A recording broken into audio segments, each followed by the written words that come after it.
I'm Fredrik Leilani, and I'm the filmmaker.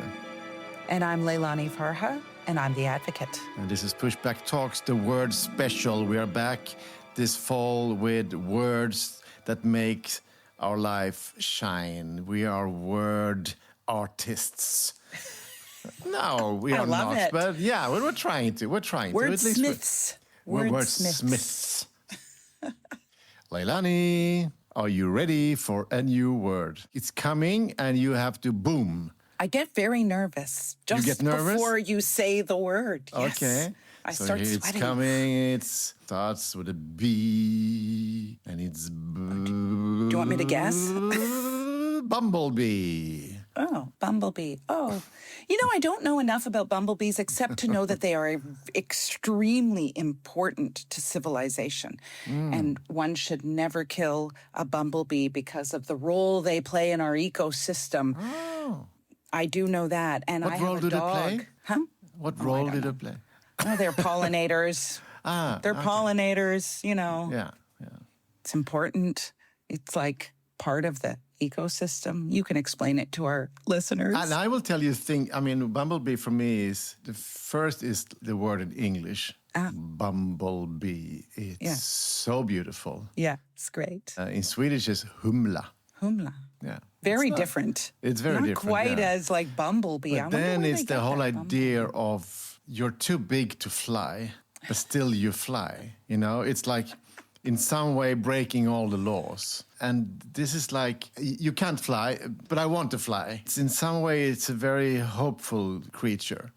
So we can all get inspired by the bumblebees. And their jackets are so amazing. Yeah. These perfect... there's so many things in nature like this that are perfection, just perfection in their natural being. But these black and yellow, golden stripes are gorgeous. My dog, Bean, unfortunately really likes to snap and try to eat the bumblebee. And we have to, trying to get a dog to understand that the bumblebee is part of the ecosystem. It's not easy. Dogs really just speak a different language. Yeah. But can you say that the Palestinians are bumblebees? Oh, that they're able to survive and resist and fly and maintain their beauty. Yeah. I sometimes believe Palestinians are a different order of people. That they can produce such beautiful poetry and art, disproportionate to their population, for sure, the numbers of poets and artists, and they have a huge intelligentsia, and their ability to survive a genocide, 77 years of different types of occupation and brutality. So I don't know. I think bumblebees are a little less resilient than Palestinians. But the bumblebees are not, they're too big to fly, but still they fly, True. Sometimes they're not so good in flying, so your dog can eat them, yes. But still they keep flying. Okay, over to you, my dear. Oh my gosh. Oh, now I'm the one who get to be nervous. What are you going to hit me with? I'm going to hit you with a leader, a real leader, Nelson.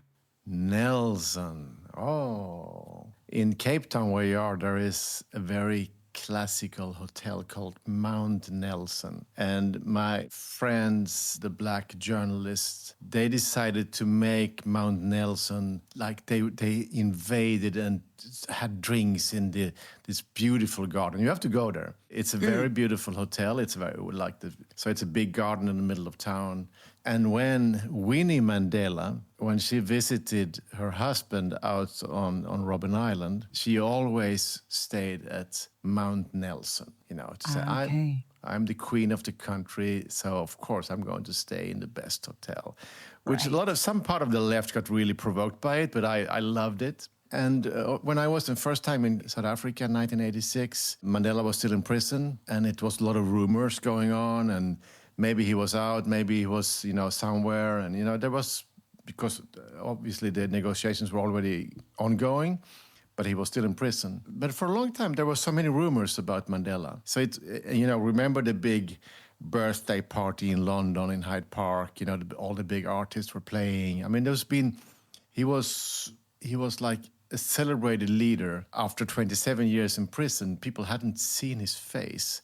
And suddenly one day, 1990, he steps out and he meets the world as such a loving character. So smart, so eloquent, so good at also bringing his enemies close and make them respect him. It was, in one way, never heard of, you know, because if you've been locked up for 27 years, you kind of have the right to be bitter and angry, you would say. Yeah. He showed nothing of that. And I was there in 1990 in Cape Town, and Nelson had been out visiting his former prison inmates, friends, out on Robben Island, the first time he returned. Right. And I was waiting at the ferry station for the prison has their own little ferry station. Yeah. We were a small group of journalists, and I remember everybody rushed up to him, and I was kind of first. I was pushed up to his chest. You know, I was like body to body, all body to body with Nelson, and he's much taller than me, and I'm 180. And so I looked up, and then I had my radio mic just stuck here up in his breast. And then I asked him about the prison. What do you think we should do? First I said I was from Sweden, and you know, Sweden was for a long time. The Swedish government gave 50% of the ANC's budget, the 10 last year before he was released. So it was like very important support. So he knew about Sweden, so he was also very friendly. But then I asked him about, what do you think, I was looking up, what do you think we should do with the prison now when you're taking over? And he said, I think we should close all prisons, you know. And it kind of stuck with me, this kind of utopian thought that we should have a society without prisons. And I mean, he didn't, when he was then the president later on, he also kept the prisons going. But I think it was a beautiful thought to have the ability to be utopian. The same year, I met him several times more. And then 4 years later, I was also in Pretoria when he was installed as a president. That's this big thing. So incredible. And I mean, and also the first trip he made to outside of Africa was to Sweden. So we went straight to Stockholm, and there was a big gala, and I was also there, and you know, one of my best friends played with him, and you know, I mean, for him, Mandela was. He touched me more than also physically. Yeah, that's right. Oh. So a great inspiration. And I think maybe a lot of young people now are kind of losing the understanding of who he was. It also tells us something, the importance of great leaders, which is difficult. And when a country has a great leader, we should really be careful and protect them. Absolutely. And I know that the Palestinians have a great leader in prison, and that he's also been in almost the same length as Mandela. So the Israelis knows also that they're afraid of letting Barghouti out. What his name? No, I can't pronounce. Yeah, Barghouti. Yeah, Barghouti, yeah. Yeah. I don't know enough about him, if he's a Mandela or not, but it's interesting. He's considered to have those kinds of qualities of a bridge maker, you know, creator. And, he speaks Hebrew, taught. And you know. It's these fiercely gentle people, fiercely gentle giants that become these incredible leaders. I think the Prime Minister of Barbados, this woman, I can't remember her name, but I think she has some of those qualities, actually. She's fiercely kind of gentle and bridge builder. That's nice. Long live fiercely gentle people. That's what we need. We don't need more of cynical, lying people, nor on the right, nor on the left. You know, it's silly populism is out. Go and die.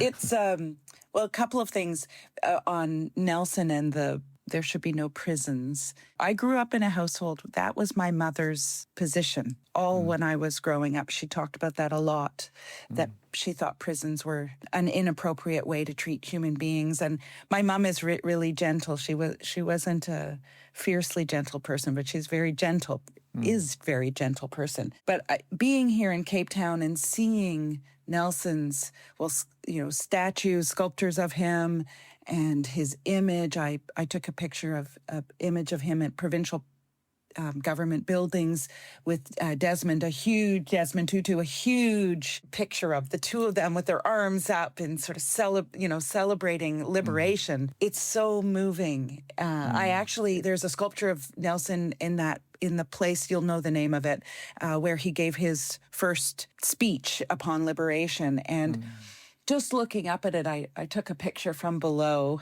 It was just moving. I almost started crying just right there to think that there are or were, I don't know, leaders who believed in human rights and who moved forward human rights and won human rights. It's just, and I feel like we're so far from that in so many places. Certainly my government is not, in Canada, not motivated by human rights and moving forward the human rights idea and vision. That it's all true, but remember that also Canada at some point later on received Mandela. I mean, yes, even if but we were late adopters of the anti-apartheid. Totally late. Yeah. I mean, but in the end they have to hands down, you're amazing. Yes. Thank you. This is Pushback Talks, and we are doing kind of our word play, word salad. And we have this podcast together. We make it for fun. We want to tell inspirational stories.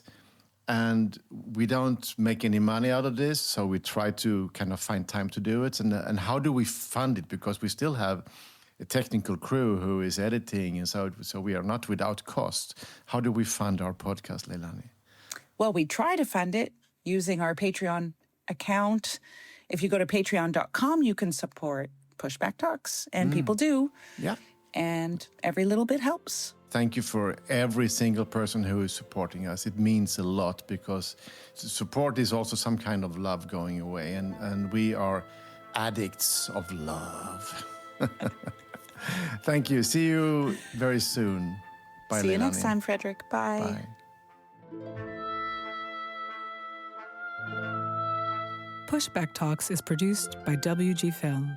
To support the podcast, become a patron by going to patreon.com/pushbacktalks. Follow us on social media at make_the_shift and push_the_film. Or check out our websites, maketheshift.org, pushthefilm.com, or breakingsocialfilm.com.